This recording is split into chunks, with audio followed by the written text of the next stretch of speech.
Gusto. Clever for Cucurella. Nice for Garnacho! Oh, Mahmoud rooted, crossing his... Chelsea finished 10th last season. No European football. 3 managers in 1 campaign. 5 consecutive defeats without scoring a single goal. The first time that had happened to this football club since 1912.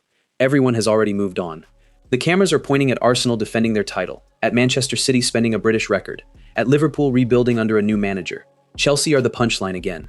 Another summer, another pile of money, another reset. And nobody is paying attention to the fact that Chelsea may have just made the most dangerous appointment in English football. Xabi Alonso took over Bayer Leverkusen in October 2022, with the club sitting in the relegation zone. 18 months later, they were champions of Germany for the first time in their entire history, and they did it without losing a single league match, the first team ever to manage that in Bundesliga history. They sealed the title with 5 games to spare, 16 points clear, and set a European record of 51 competitive games unbeaten along the way. He ended Bayern Munich's 11-year stranglehold on German football with a squad that cost a fraction of what Bayern had spent. That is the single most important detail in this entire story. Alonso's defining achievement is taking a younger, cheaper, underestimated squad and turning it into an unstoppable force that dethroned a richer, more established champion. That is precisely the job description at Chelsea right now. And here's the part that should genuinely worry every club in the Premier League. Chelsea's 10th place finish last season was not a talent problem. It was a collapse with a specific date stamped on it. On New Year's Day 2026, Enzo Maresca, the manager who had won the Conference League and the Club World Cup in his first season, informed Chelsea he was leaving to replace Pep Guardiola at Manchester City. He didn't wait until June. He didn't finish the campaign. He left on the 1st of January with Chelsea sitting 5th in the table, still inside the Champions League places, still competing in 4 competitions. The club paid £17 million to release him. Chelsea then panic-appointed Liam Rosenior. It went catastrophically. 5 straight defeats without a goal, the worst run since 1912. Rosenior was sacked in April. An interim took over. 3 managers, 1 season. A team that was 5th on New Year's Day finished 10th by May. That collapse was not caused by bad players. It was caused by a manager walking out mid-season and a replacement who was never ready for the job. Teams that decline because the squad isn't good enough stay bad the following year. Teams that collapse because of a governance crisis recover the moment the crisis ends. The crisis has ended, the squad hasn't gone anywhere, and the man now in charge of it has already proven, at the highest level, that he knows exactly how to turn a situation like this into something nobody sees coming. To understand why Alonso is so perfectly suited to this job, you have to understand what made him special at Leverkusen. Because it wasn't luck and it wasn't a one-off. When he arrived in October 2022, Leverkusen were a mess, sitting near the bottom of the Bundesliga, leaking goals, directionless. Within weeks, the results started changing. Within months, the identity was unmistakable. Leverkusen didn't just start winning. They started controlling football matches in a way that made opponents look like they were playing a completely different sport. His system was a 3-4-2-1 that looked simple on paper but functioned like a machine on the pitch. 3 center-backs gave him a solid foundation. 2 wing-backs, Jeremy Frimpong on the right and Alejandro Grimaldo on the left, provided all the width, bombing forward constantly and combining for an astonishing 19 goals and 20 assists between them during the title-winning campaign. In front of the defense sat a disciplined double pivot that controlled transitions, and ahead of them 2 narrow attacking midfielders, Florian Wirtz and Jonas Hoffmann, tucked inside behind the striker, finding pockets of space, creating overloads, and arriving in the box from angles defenders couldn't track. But here's what separated Alonso from every other coach trying to play possession football. He didn't keep the ball for the sake of keeping it. He used possession to dominate territory, to drag opponents out of position, and then to suffocate them the instant the ball was lost. Leverkusen led the Bundesliga in possession at 62% and in passes per sequence, but they also ranked among the highest for high turnovers won, meaning they were winning the ball back in dangerous areas constantly. And when the situation demanded something completely different, Alonso could flip the script entirely. Against Bayern Munich that February, Leverkusen won 3-0 with just 39% possession. Same manager, same players, completely different game plan when the opponent required it. That adaptability is the part most people miss when they talk about Alonso. He isn't a one-trick coach who only knows how to dominate through the ball.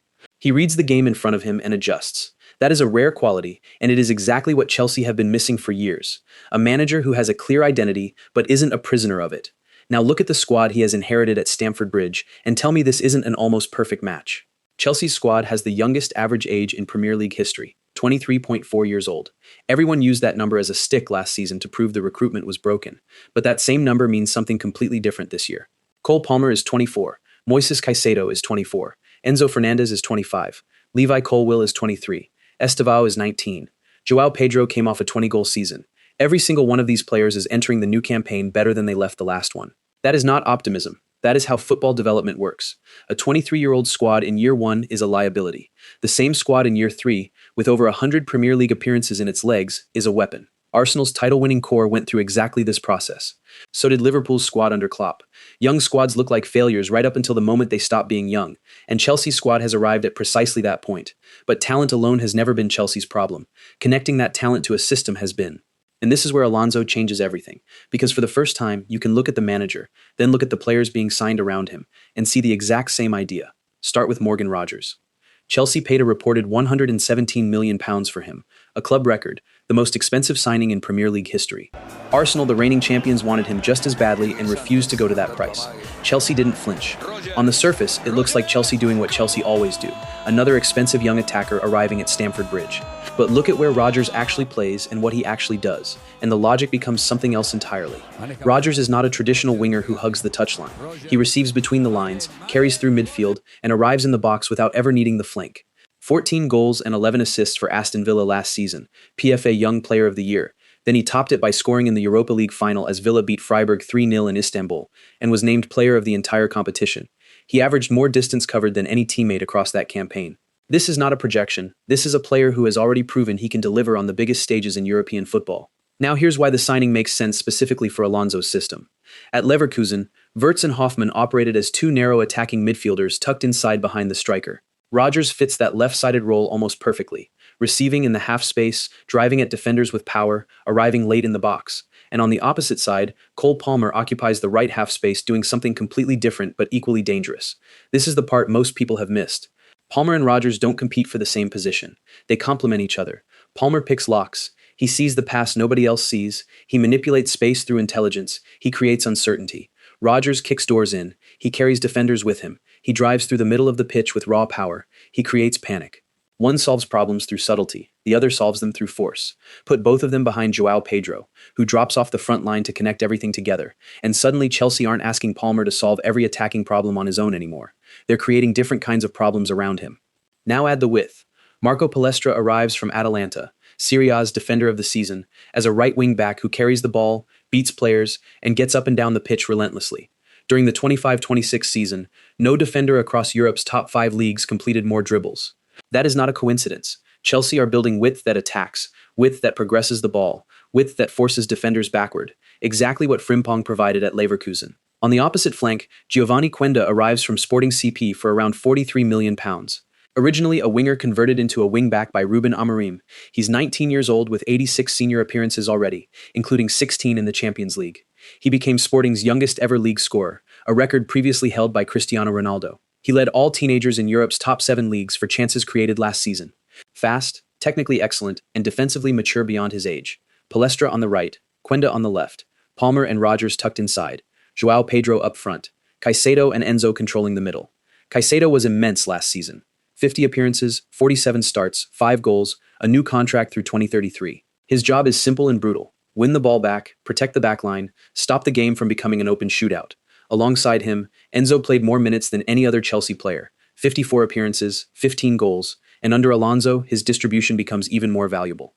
Someone has to switch the play when the wingbacks are stretching the pitch from one side to the other. Someone has to find Palmer and Rogers in those pockets between the lines. That is Enzo's job now, and it is the role he was born to play. That is Alonso's 3-4-2-1 almost perfectly replicated with Chelsea's personnel, except this version might actually have more individual quality than the Leverkusen side that went unbeaten through an entire Bundesliga season. And there is one more edge that nobody is talking about loudly enough. Chelsea have no European football this season. Everyone frames that as humiliation. Tactically, it is the single biggest advantage any title contender has. Arsenal will play a full Champions League campaign on top of defending their title. So will Manchester City, Liverpool, and Aston Villa. That is a minimum of 8 extra fixtures, most involving midweek travel, before the knockout rounds even begin. Chelsea will play the League, the FA Cup, and the League Cup. That is it. Alonso gets something almost no elite manager ever gets, a full training week between almost every single match for an entire season. Not to recover, not to rotate, not to manage minutes. To actually coach. To drill the pressing triggers, build the set-piece routines, install a completely new tactical identity into a squad young enough to absorb every word of it. Leicester won the league in 2016 without European football. Liverpool won it in 2020 with a clear structural advantage in their schedule. This is not a small thing. It is the exact kind of edge that turns a mid-table finish into a title challenge in a single year, and there is a second-order effect most people overlook. Chelsea's squad is deep enough that a full season of 1 game a week means their best 11 can play almost every match together. Arsenal's best 11 cannot. City's best 11 cannot. Over 38 games, that consistency compounds into something enormous. Chelsea are not the story of this summer. Every camera is pointed at the Emirates, at the Etihad, at Anfield. Nobody is looking at Stamford Bridge because everybody has already decided what happened there. The last time everyone decided Xabi Alonso's team wasn't worth watching, they went unbeaten through an entire league season and ended a dynasty that had lasted over a decade. The last time Chelsea's squad was written off as an expensive experiment going nowhere, it won the Conference League, the Club World Cup, and sat fifth in the Premier League before its own manager walked out on New Year's Day. The players haven't gone anywhere. The squad is a year older, a year more experienced, and a year closer to the window where young teams become dangerous ones. The manager now in charge has already done the exact job that needs doing, turned an underestimated group into champions, and he did it so convincingly that there was no argument left by the end. Everyone has already written this season's script. Arsenal defend, City spend, Liverpool rebuild, Chelsea wait. Nobody has considered what happens if Chelsea aren't waiting at all. And by the time the rest of the Premier League realizes it, it might already be too late.